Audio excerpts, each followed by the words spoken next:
Hello, everyone. This is Jay Dobbins, your host of the Marvel DC Universe Fan Club. We are now episode 132, and I'll be discussing one topic, which will be my review on Peppermint, starring Jennifer Gardner.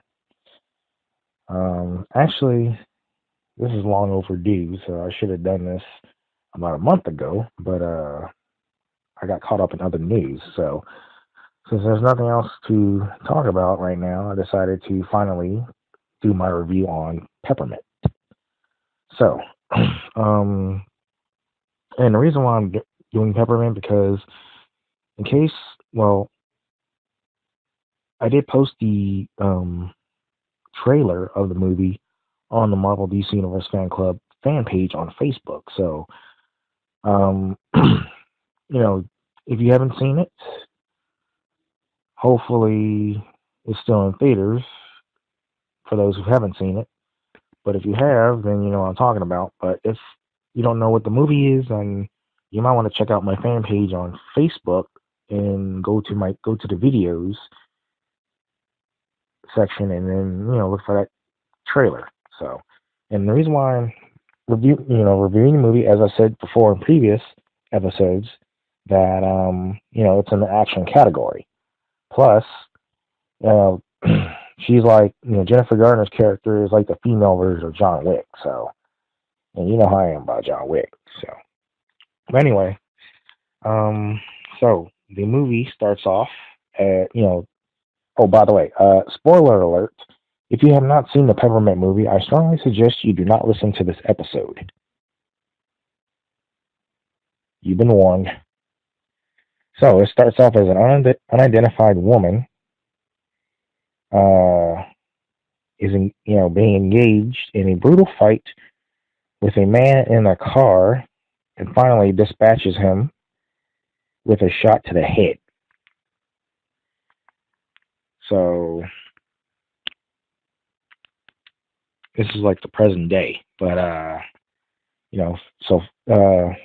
5 years earlier, the same woman, Riley North, played by Jennifer Gardner, is working as a banker in Los Angeles, struggling to make ends meet.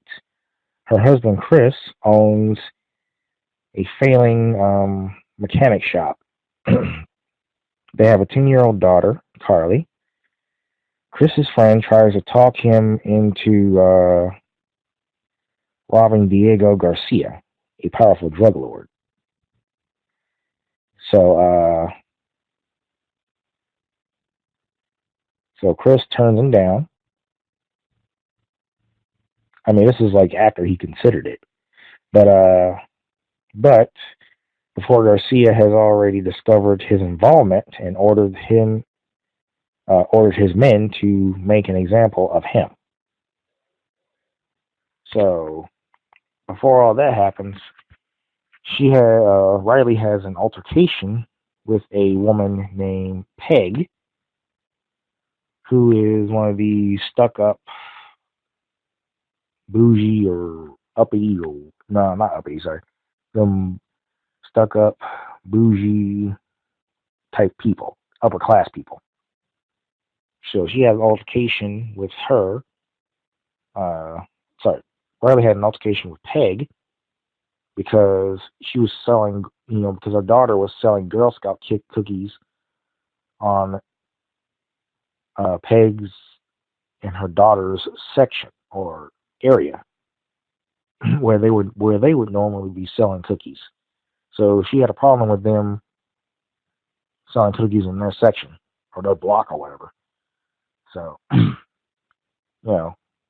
she was talking crap to Riley, and her daughter was like, "Yeah, he should have punched her lights out." So, but don't worry, I'll get to that later on.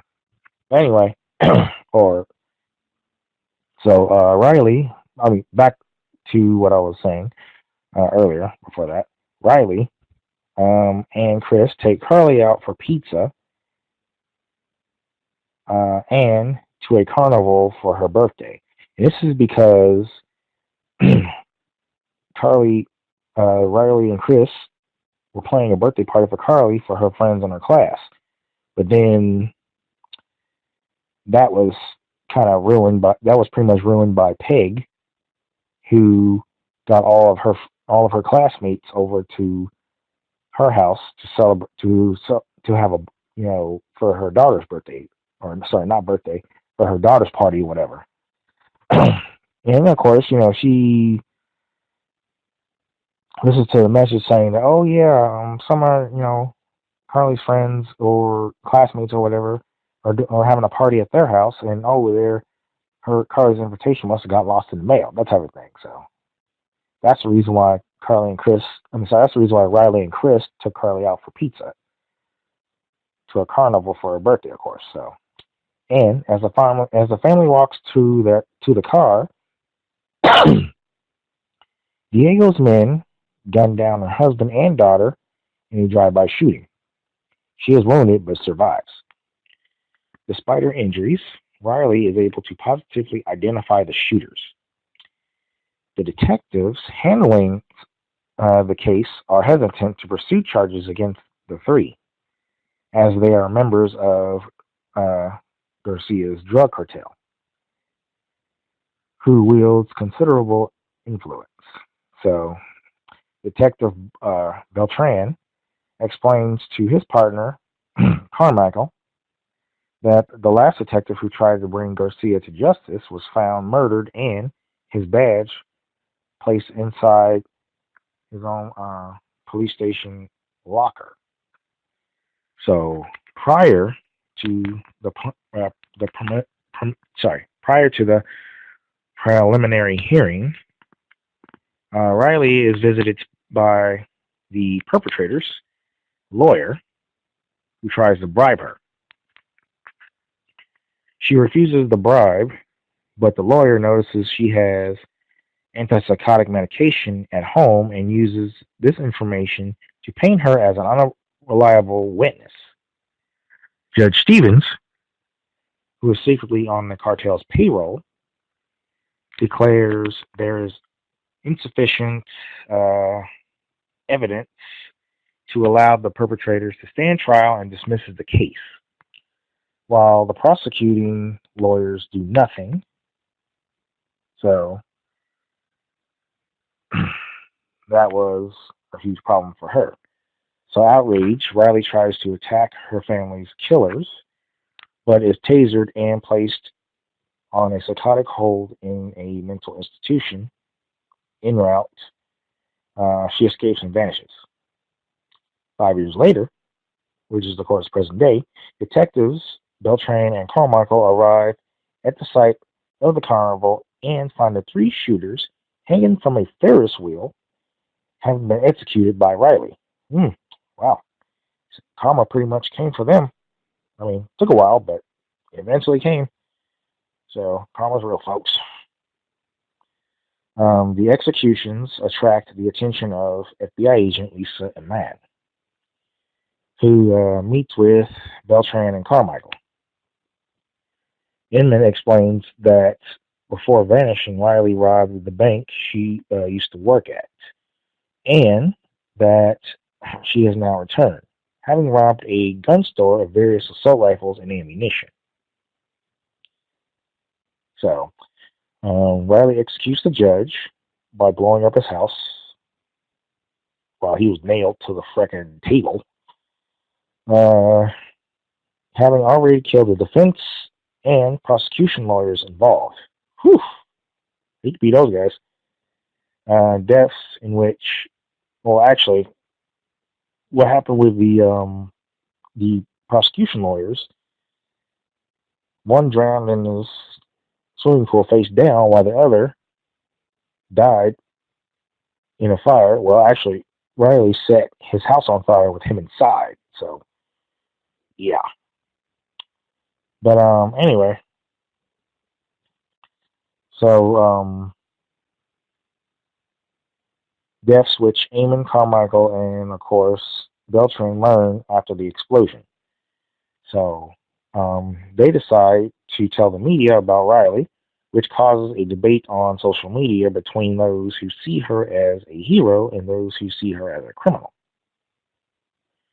Riley heads to a business that is a front for Diego's money laundering.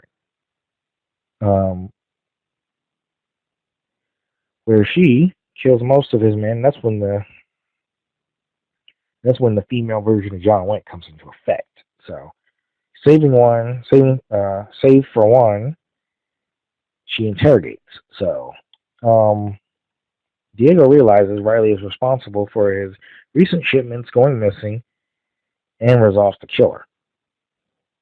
Meanwhile, Eamon discovers Riley has been living in a skid row, owing to recent changes to patterns in the area. She finds Riley's van, which is filled with the stolen weapons, and learns that the people there see Riley as their guardian angel for keeping them safe. Riley survives a trap set by Diego, follows his henchmen to Diego's home, and kills many of his men. That's when the second time. That's when the.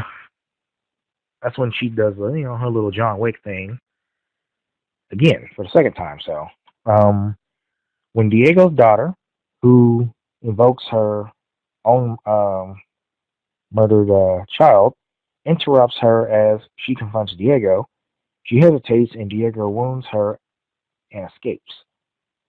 Uh, Inman calls Carmichael to Skid Row to wait for Riley. Carmichael, secretly on Diego's payroll, arrives and shoots Inman dead. Then notifies Diego of Riley's likely destination. Uh, Riley returns to Skid Row, which is swarming with Diego's men. She managed to kill several of them and finds Iman's body. Using Iman's phone, she contacts the media and reveals her location, inviting both the media and LAPD. She confronts Diego, stalling him long enough for the police to arrive. Diego shoots Carmichael and runs, only to be beaten down by Riley. Surrounded by police, Riley shoots Diego in the head, yet manages to escape. Beltran finds her critically wounded at her family's gravestone and has her brought to the hospital. Despite Riley's expressed desire to die, Beltran later visits her, telling her that um,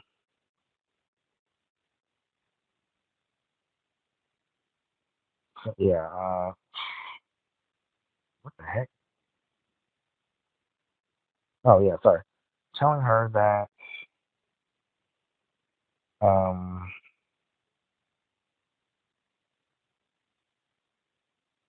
oh crud. Okay, so yeah, telling her that there are those who agree with what she did and slips her a key to her handcuffs, allowing Riley to escape again. So yeah, that's the end, and that's how the movie ended, pretty much. Which was a good ending. She survived and she also escaped. But oh, by the way, before um before Riley was ever to before Riley was able to go back to Skid Row and and catch up with Diego and his men, she, while she was wounded, she walked all the way down to Peg's house, the woman from the beginning of the movie who she had an altercation with. She knocks on the door. Peg answers the door, and then she's like, Riley, and then pow. Riley punches her dead in the face, knocking her out. So then she ties her to a chair, and of course, turns out that Riley notices she didn't have a ring on her finger because her husband left her for someone younger. So, and then of course, Peg's talking crap. Riley points a gun to her head. Peg pisses herself, and then she's like, "Okay, you're right. Uh, yeah, she did leave. He did leave me for someone younger. That's what she said. But you know, he that punch that fist to Peg's face was pretty much for her daughter anyway, because her daughter was like, "Hey, you should have punched her lights out." But I ain't gonna lie, Peg had that coming. So I just wanted to make sure y'all knew about that. But anyway, so far that's pretty much the end of this topic, of course, um, for the movie. But I thought the movie was very good. It met expectations. Um, I give it like a 95%. Uh, screw it. I'll do 99. And but the reason why I'm giving it a 99%, because the movie wasn't.